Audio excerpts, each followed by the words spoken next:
I think, I mean, I'm an armchair conspiracy theorist, but if I had to guess, I would say that all this stuff that's coming out slowly but surely about Biden is on purpose. And they want to get rid of him. I think he wants to run again, and I don't think the Democrats think that he can win. I think they're right, and I think they're going to slowly but surely expose more of these like very clear pieces of evidence of corruption. Yeah. Yeah. The $20 million is fucking bananas. The fact that this isn't all over the New York Times and the Washington Post and mainstream news, that they're not blaring it from the rooftops, because you know they would be if it was Trump. Oh, absolutely. Or really any, it wouldn't matter, Trump or whomever would be on the GOP side. Yeah. No, look, I've got a intelligence and investigations firm. You may have heard of them. I did. Yeah, Portman Square Group, for all your information and security needs. And you've changed the name a couple times, huh?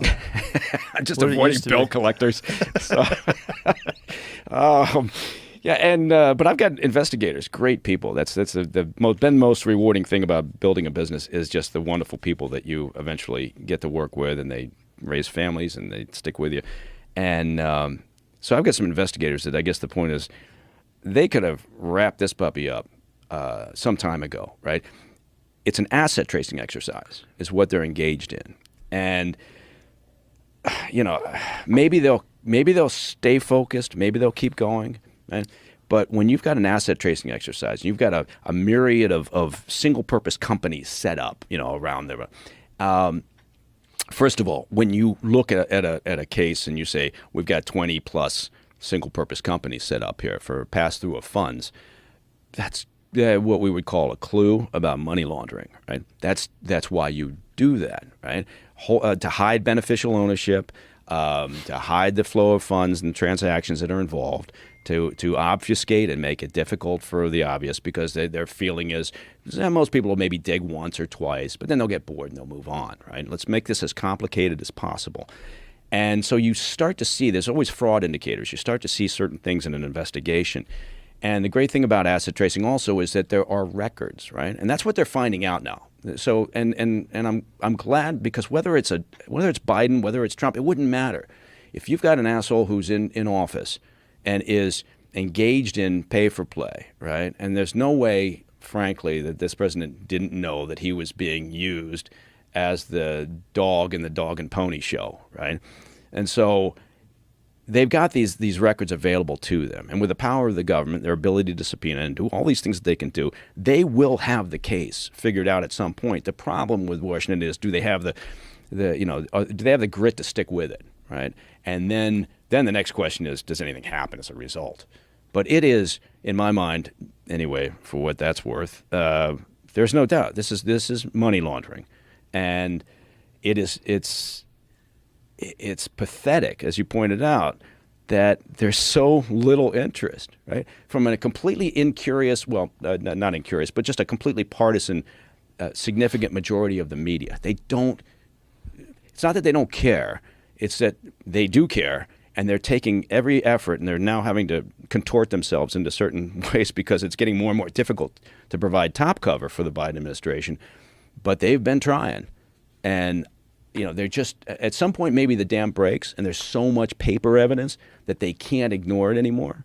But you would have thought that some enterprising young journalists who understand the importance of objectivity, whether it's a Democrat or Republican, would have gotten off their ass and really pursued this story, because it's a Pulitzer Prize winning story at the end of the day. Yeah, but the question is, what kind of pushback do they get in pursuing that story? How dangerous is it for them to pursue that story? Because it seems like it would be fairly dangerous. I mean, You're talking about extraordinary amounts of money, and this is just what's been uncovered, right? Right. So we've only gone back to what, like 2013 or 14 or something like that? Yeah, back to the VP days. Right. Yeah. So what about before that? When did this start? Yeah. Did this only start when he was VP?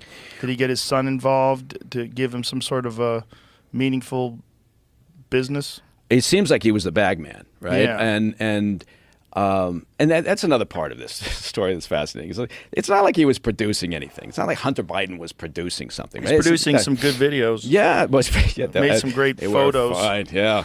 He seems like the kind of guy that you would expect to be involved in that kind of behavior. Yeah. I mean, he's a wild boy.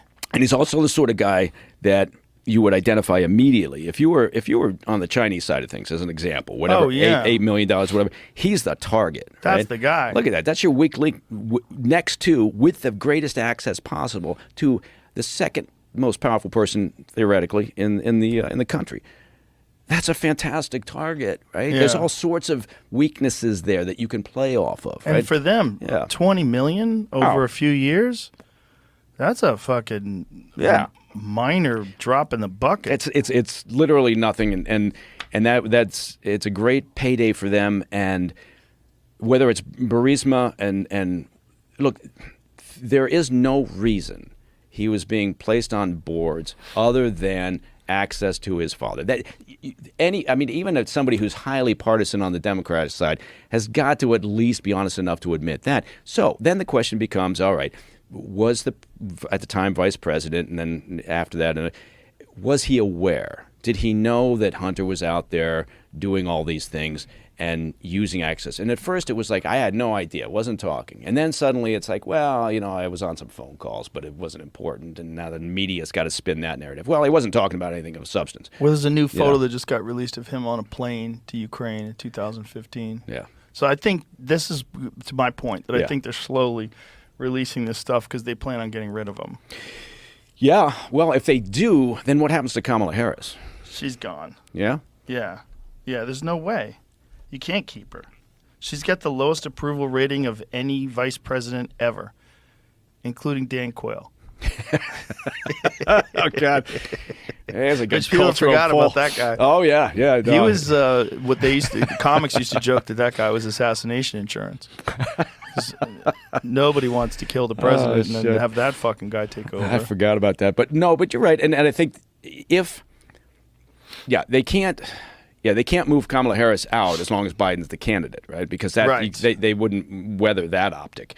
But if he has to step aside, then obviously it's a brand new ticket. It's a brand new day, and they'll come up with something. So, I guess the question is, do they firmly believe that Biden can't win again if it's Trump or whomever? The only way Biden's going to win again is never Trump. These never Trump people. Yeah. There are people that will vote for a fucking box of hammers before they would vote for Trump.